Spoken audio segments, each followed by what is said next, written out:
So that's it then? 9 years, and I'm just gone? My voice didn't crack. That's what bothers me most when I replay that moment in my head. I should have screamed or cried or flipped his stupid ergonomic desk chair. Instead, I sat there, spine straight, face blank, like I was discussing the weather instead of having my life bulldozed. Vincent didn't even look up from his watch. A Breitling Navitimer. I know because I'd helped his predecessor, my mentor Warren, select it as a company milestone gift 3 years earlier. Mallory, your specialized position simply doesn't align with our new organizational structure. The board and I have determined that a strategic realignment. Save the corporate eulogy, I said, standing up. I get it. I'm Mallory Vega, 37, and until 8:45, that Tuesday morning, I was the lead systems architect at Helios Dynamic Solutions. Before I continue, if you're watching this, drop a comment letting me know where you're from, and don't forget to subscribe. This story gets complicated, and you won't want to miss how it ends. I walked out of Vincent's office without another word.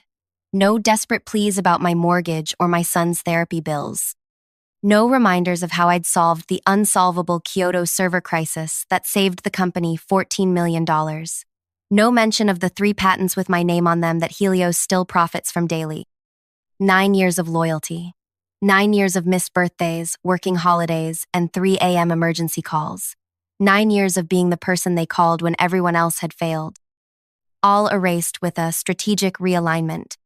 I cleared out my desk while my former teammates pretended to be busy. Only Imani, my closest work friend, dared approach. "This is bullshit, Mal," she whispered, her eyes darting toward the security guard hovering nearby. "Vincent's been here 3 months, and he's cutting the people who built this place. Everyone knows it's just to bring in his cronies from Axelon." I carefully wrapped the small jade elephant my son Elliot had given me for luck. "It's fine. Really. It's not fine. You're the only one who understands the Prometheus architecture. They can't just—" "Apparently they can," I said, tucking my laptop into my bag. "Look, I need you to do me a favor. The Chamber's proposal is due Friday. The encryption protocols need—" "Screw their proposal," Imani interrupted. "They just fired you." I zipped my bag closed. 9 years, Imani. I built systems that keep people safe. I'm not going to let them fail just because Vincent is an idiot. She hugged me fiercely. "You're a better person than I am." I wasn't. I just couldn't process what was happening yet. At home, I sat in my car for 43 minutes, staring at the peeling paint on our garage door. Elliot would be at school for hours. My husband Marco was at a construction site 2 hours away. The house would be empty, and somehow that felt unbearable. I finally went inside when Mrs. Abernathy next door started watching me through her curtains. I made coffee I didn't drink and opened my laptop to update my resume, but just stared at the cursor, blinking on the screen. 9 years. I joined Helios when it was a scrappy startup with 20 employees and bugs in the ceiling vents. Warren had taken a chance on me despite my unconventional background, half computer science degree, half self-taught because I'd solved a system integration problem during my interview that had stumped their entire team for weeks. "You think differently," he'd told me. "We need that." Over the years, I became the company's secret weapon. While the developers built standard solutions, I created the impossible ones. The security patches no one else could conceptualize. The integration frameworks that made incompatible systems sing together. The algorithms that could predict system failures before they happened. I wasn't just good at my job, I was irreplaceable. Or so I thought. My phone buzzed. "Marco." "Hey babe, how's your day going?" The normalcy of his question made me laugh. A strange, hollow sound. "I got fired." Silence. Then, "What?" Vincent eliminated my position. Called it strategic realignment. More silence. "That pretentious asshole in the Italian suits? The one who kept mispronouncing your name at the company picnic?" "That's the one." "I'm coming home." "No," I said quickly. "Finish your day. We'll need the hours now." After reassuring Marco I wasn't about to drive off a cliff, I hung up and finally let myself cry. Not delicate tears, but ugly, snotty sobs that made my chest hurt and my eyes swell. 9 years of my life. 9 years of my brain, my ideas, my solutions. When the crying jag passed, I did what any self-respecting professional would do. I stalked Vincent Daltrey online. Harvard MBA, 5 companies in 10 years. Each stint just long enough to implement transformational restructuring and claim credit for subsequent stock bumps before moving to the next victim. Helios was just another stepping stone for him, and I was just collateral damage. I was still scrolling through his insufferable LinkedIn posts when an email notification appeared. From Bernard Chambers. Subject: urgent, contract, opportunity, confidential. My first thought was spam, but Bernard Chambers was real, the founder of Chambers Technologies, one of Helios's biggest potential clients, the same client whose proposal I'd reminded Imani about. I opened it. Ms. Vega, I understand you are no longer with Helios Dynamic Solutions as of today. I would like to discuss an urgent contracting opportunity that requires your specific expertise. This matter is time-sensitive and confidential. Please call my private line at your earliest convenience. Regards, Bernard Chambers. I stared at the email for a full minute. How did he even know I'd been let go? The timing was suspicious. I called the number. Mallory Vega. A deep voice answered immediately. Thank you for calling so promptly. Mr. Chambers? I said, trying to sound professional despite my puffy eyes and runny nose. How did you know about my employment status? A brief chuckle. News travels quickly in certain circles. Vincent Daltrey has been making quite a stir with his realignments. I see. I'll be direct, Ms. Vega. Chambers Technologies is preparing to award a major security infrastructure contract. Helios is one of 3 finalists. Yes, I'm aware. I was leading the technical aspects of the proposal until this morning. That's precisely why I'm calling. The proposals we've received from all candidates have been inadequate. My technical team informs me that only your preliminary architecture design showed true understanding of our needs. I leaned back against my kitchen counter. So you want me to help you evaluate Helios's proposal? No, Miss Vega. I want you to complete it, but as an independent contractor for Chambers directly. We'll pay you 4 times your Helios salary for 2 months of work. My mouth went dry. That's substantial. We value expertise, and time is of the essence. Mr. Chambers, I'm not sure I understand. You want me to design the system that you are going to hire a vendor to build? Not exactly, he said. I want you to design it, and then we'll select the right vendor to implement it. Perhaps Helios, perhaps not. But the design will be yours, and ours. The implications hit me. Chambers would own my design. If they chose another vendor, Helios would lose the contract worth millions. Isn't this a conflict of interest? I signed non-competes. Our legal team has reviewed your standard Helios employment contract. Your non-compete prevents you from working for direct competitors, which we are not. It also prevents sharing proprietary information, which you won't be doing. You'll be creating new intellectual property for Chambers. He'd done his homework. Still, something felt off. Why me specifically, Mr. Chambers? Helios has other talented architects. A pause. Ms. Vega, do you know why we approached Helios originally? Our industry reputation? You. Specifically you. Your work on the Prometheus framework is exactly what we need. When I learned Helios had let you go, I realized we had an opportunity to work with you directly. My heart pounded. I need time to think about this. Of course, but please note our deadline remains unchanged. I'll need your decision by tomorrow noon. After we hung up, I sat at my kitchen table, mind racing. The offer was incredible. Financially, it would erase the panic of unemployment. Professionally, it would be a high-profile project. But it would also be a direct blow to Helios. Without me, their proposal would be mediocre at best. Without this contract, their quarterly projections would tank projections that Vincent had undoubtedly promised the board. The petty part of me loved the idea. But something still nagged. The timing. Chambers reaching out hours after my firing? It felt coordinated. I called Imani.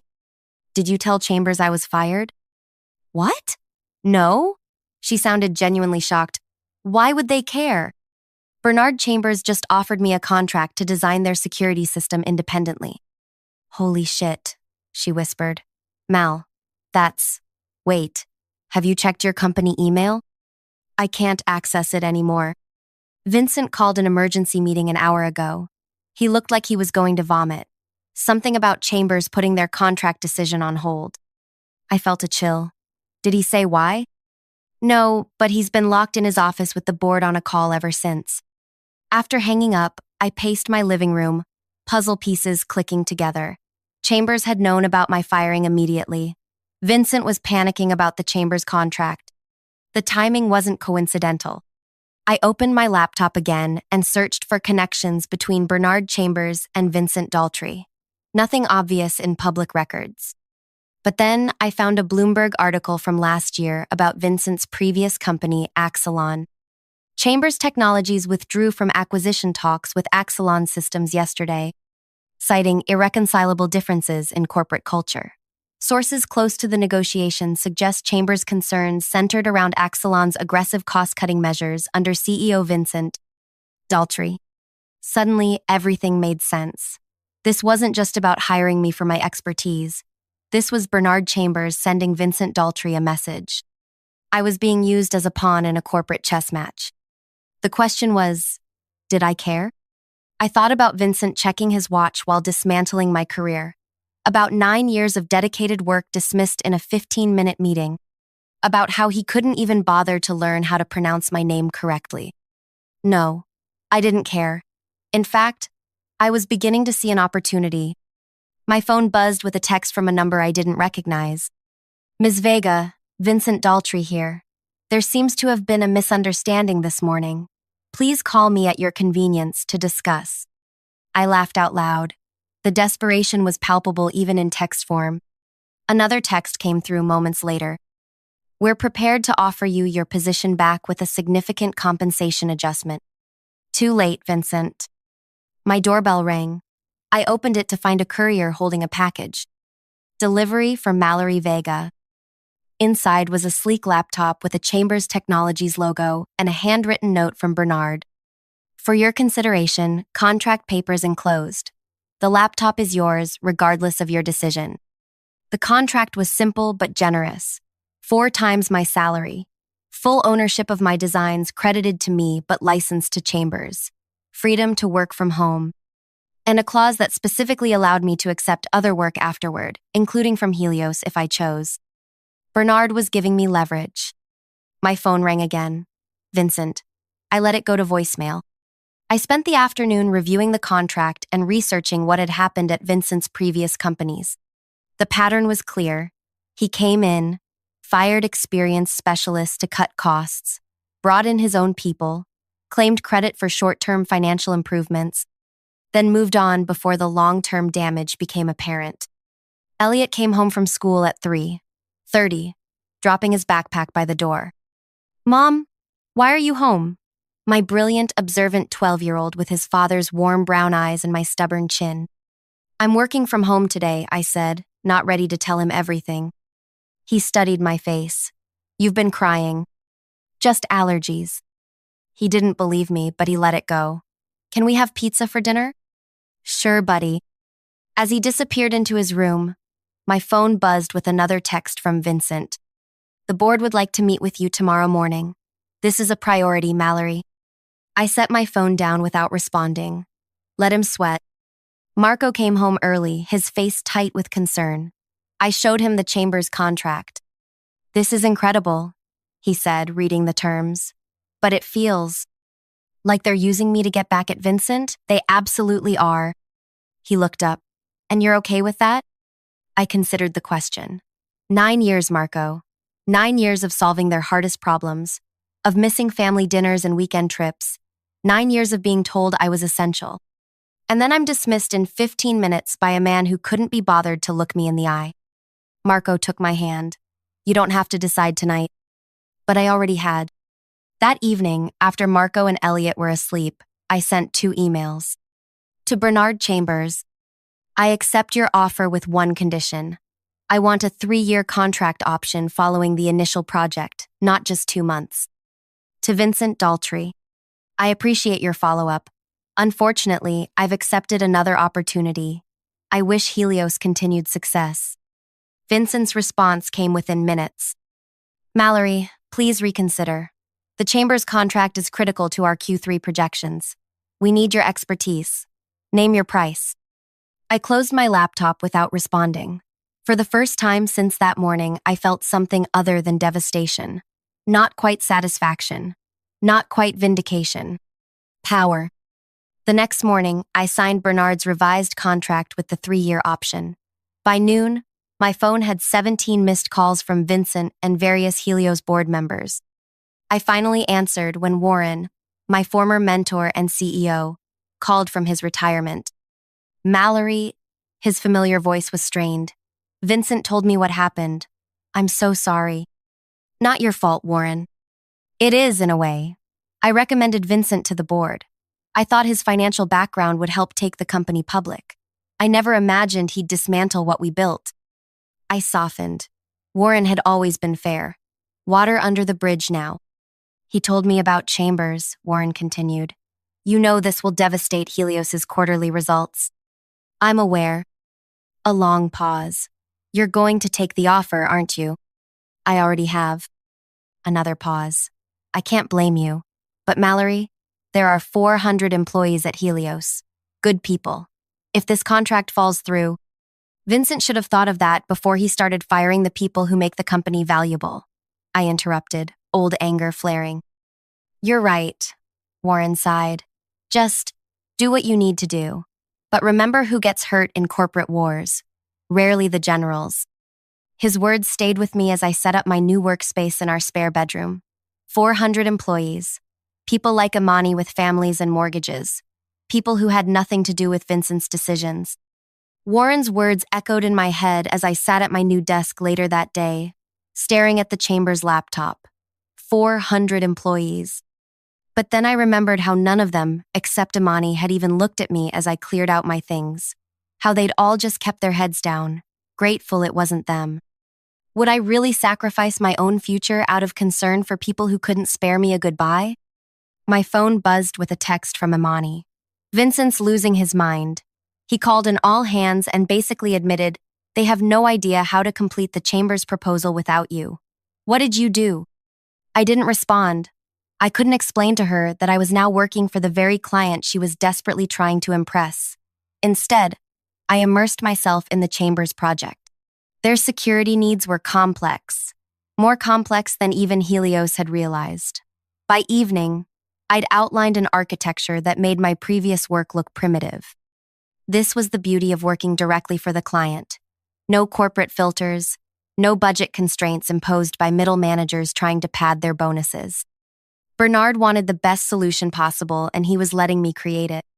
When Marco came home, he found me surrounded by digital diagrams and half-empty coffee mugs. You look happy, he said, studying my face. I looked up, surprised. I am. This is what I should have been doing all along. He sat on the edge of my desk. Vincent called the house line today. My stomach tightened. What did he want? To talk to you. I told him you were unavailable. He mentioned something about Helios filing an injunction. They can't, I said, more confidently than I felt.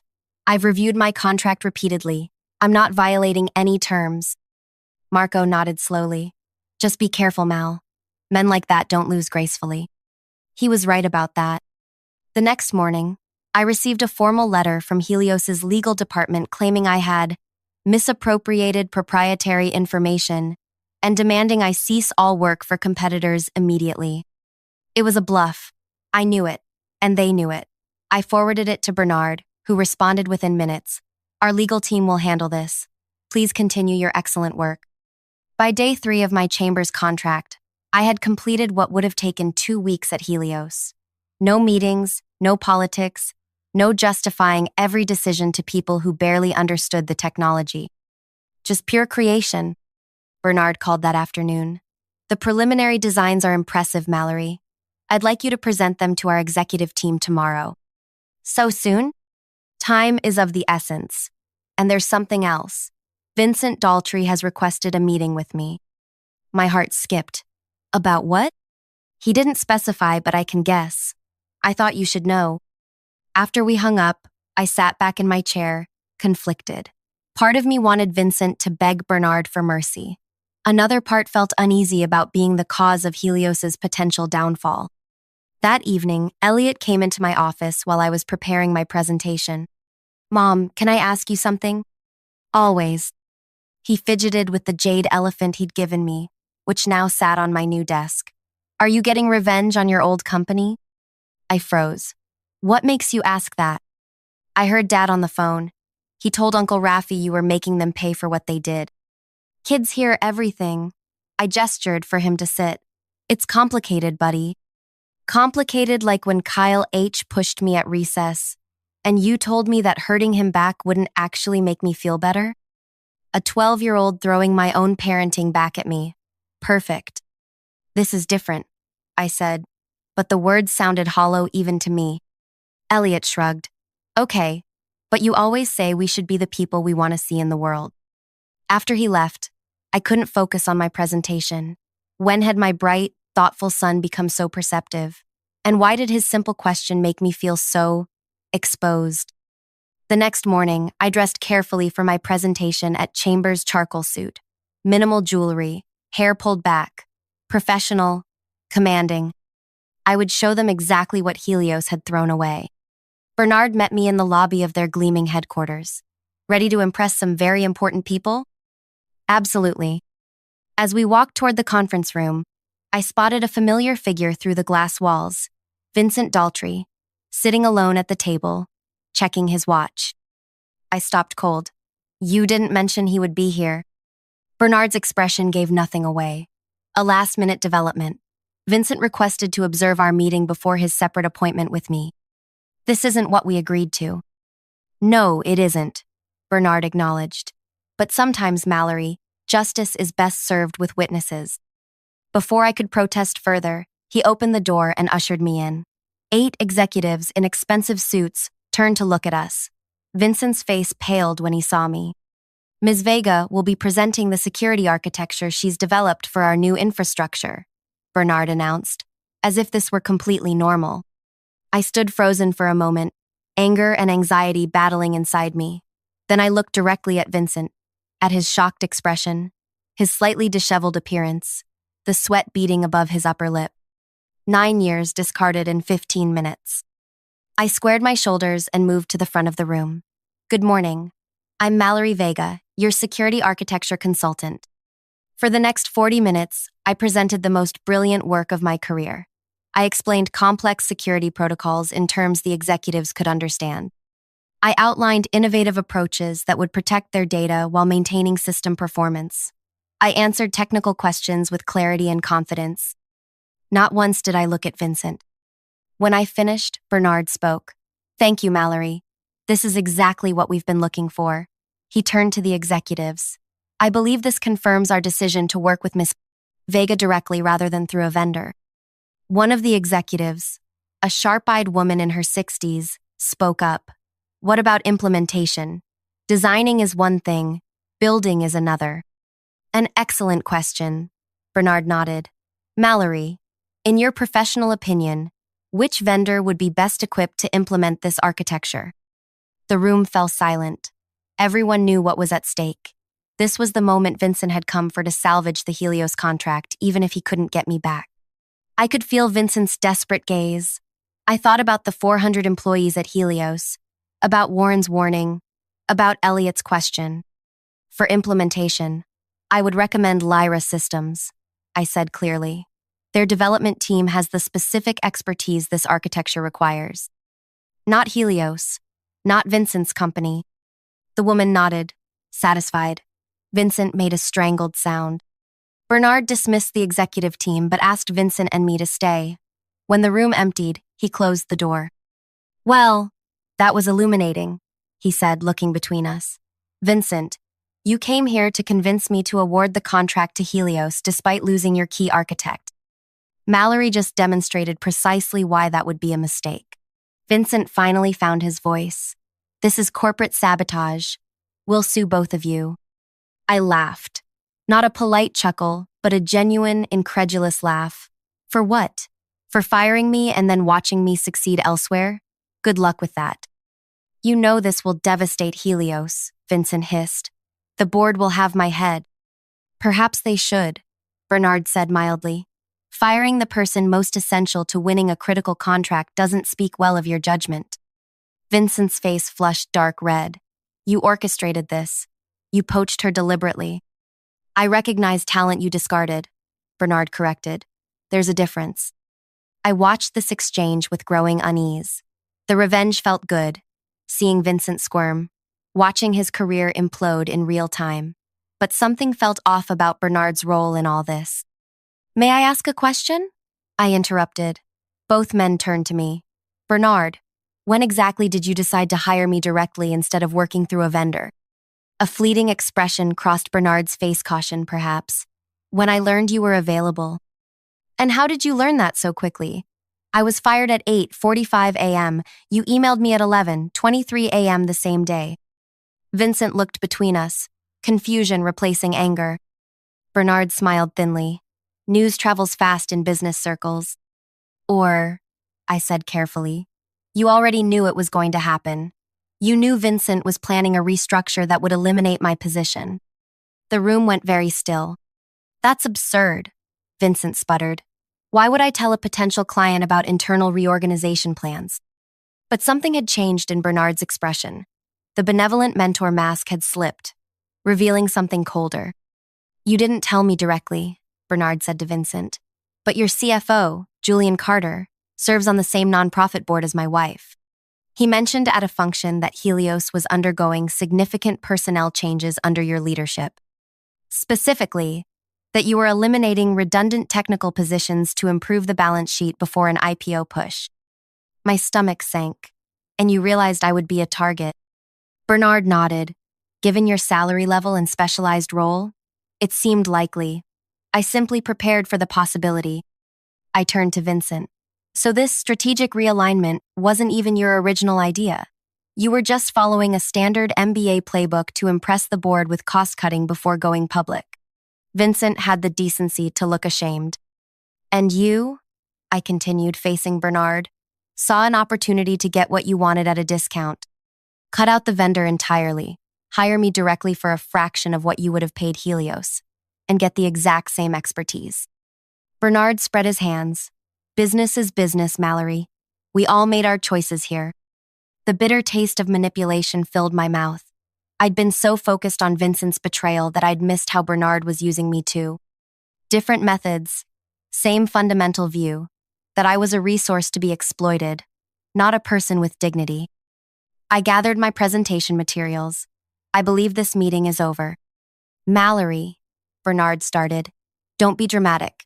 Your contract is still intact, I finished for him, and I'll fulfill my obligations. But let's be clear about our relationship. I'm not your weapon against Vincent. I'm not your discounted solution. I'm a professional providing a service for agreed compensation. Nothing more. I walked out without looking back, my hands shaking but my spine straight. In the parking garage, Vincent caught up to me. Mallory, wait. I kept walking toward my car. Please, he said, his voice stripped of its usual corporate polish. I need that contract. Without it. I turned to face him. Without it, the board will fire you. Just like you fired me. He nodded miserably. Probably. How many others were on your cut list? How many more 9-year veterans were getting 15-minute dismissals this week? Vincent looked away. 17. The number hit me like a physical blow. 17 people. 17 lives disrupted so you could impress the board with your cost-cutting prowess. It wasn't personal. That's the problem, I said quietly. It should have been personal. We're people, Vincent, not line items. I got into my car and drove home in a daze. My triumphant moment turned to ashes. I wasn't a hero getting justice. I was just another pawn in a game between powerful men. At home, I found Marco and Elliot in the backyard. Marco teaching our son how to check the oil in the lawnmower. Simple, practical knowledge passed from father to son. Real value. How'd the big presentation go? Marco called. Complicated, I said. I'll tell you later. That night, after Elliot was asleep, I explained everything to Marco. The manipulation from both sides. The revelation that 17 people were slated for Vincent's chopping block. So what now? He asked when I finished. I stared at the ceiling. I don't know. I'm still legally obligated to Chambers. And honestly, the work itself is fascinating. But knowing how Bernard orchestrated this… Marco took my hand. What would make this right for you? Not what would hurt Vincent most or what would satisfy Bernard, but what would make you feel whole again? I considered his question for a long time. The people, I finally said, knowing that the 16 others won't lose their jobs the way I did. Then maybe that's your answer. The next morning, I called Imani. I need information. About time. Everyone's freaking out here. Vincent looked like a corpse when he came back from Chambers yesterday. I need to know who else is on the layoff list. A pause. How do you know about that? Vincent told me. 17 people total, including me. Jesus, she breathed. Let me check with HR. Layla owes me a favor. An hour later, she sent me a text with 16 names. Most I recognized, a few I didn't. All skilled specialists with institutional knowledge. All with salaries that would look good to eliminate on a pre-IPO balance sheet. I spent the day working on the Chambers project while forming a plan. That evening, I called Warren. Mallory, he answered, surprised. I heard about the Chambers meeting. Vincent is, well, desperate is putting it mildly. I'm not calling about Vincent, I said.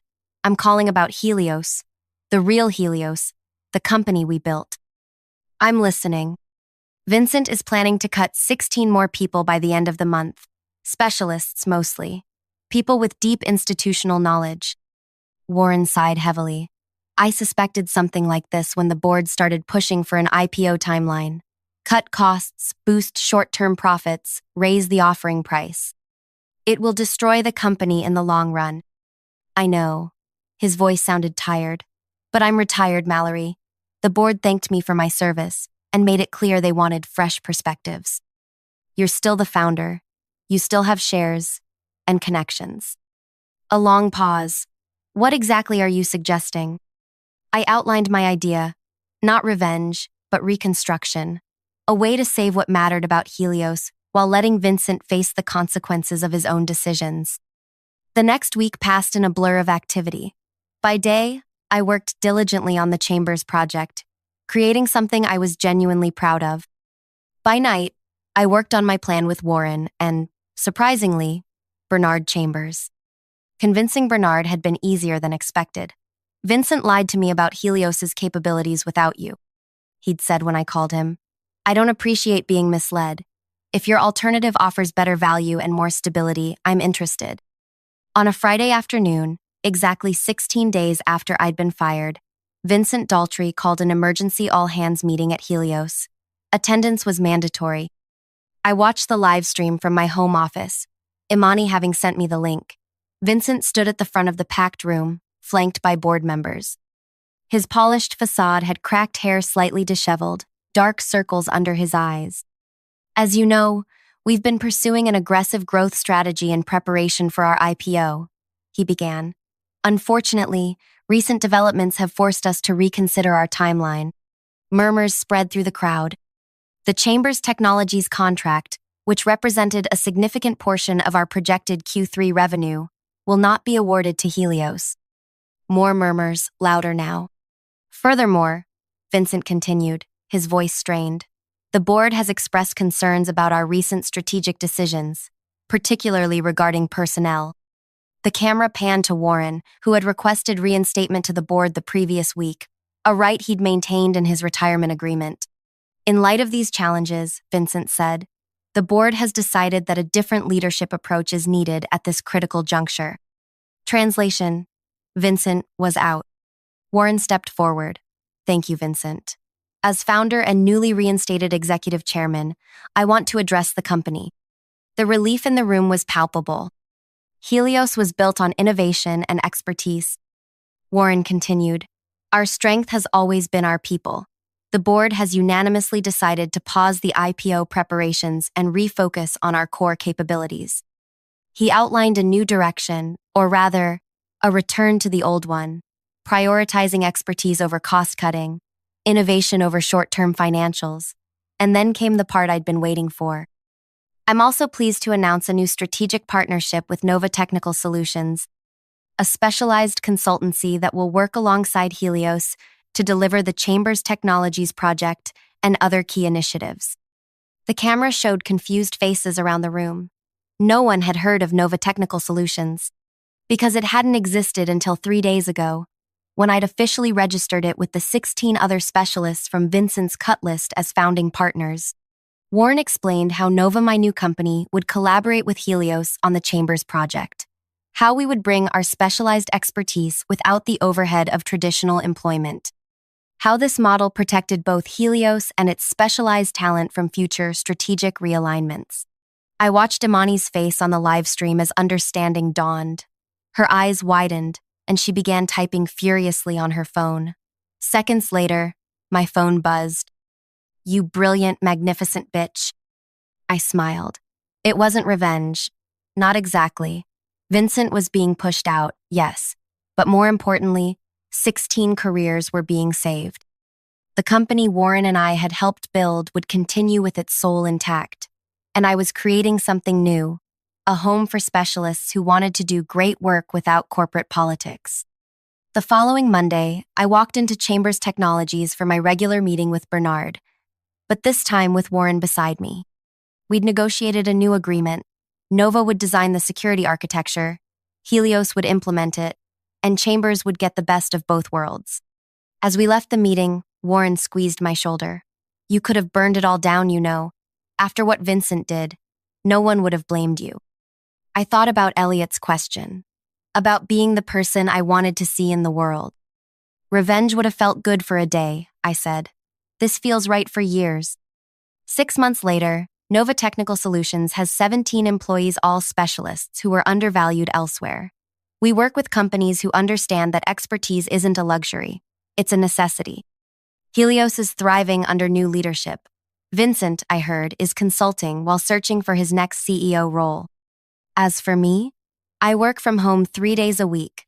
I make it to Elliot's soccer games. Marco and I had our first vacation in 5 years.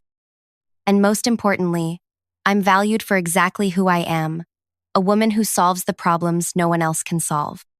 So that's my story. Have you ever faced a situation where revenge was tempting but you found a better way?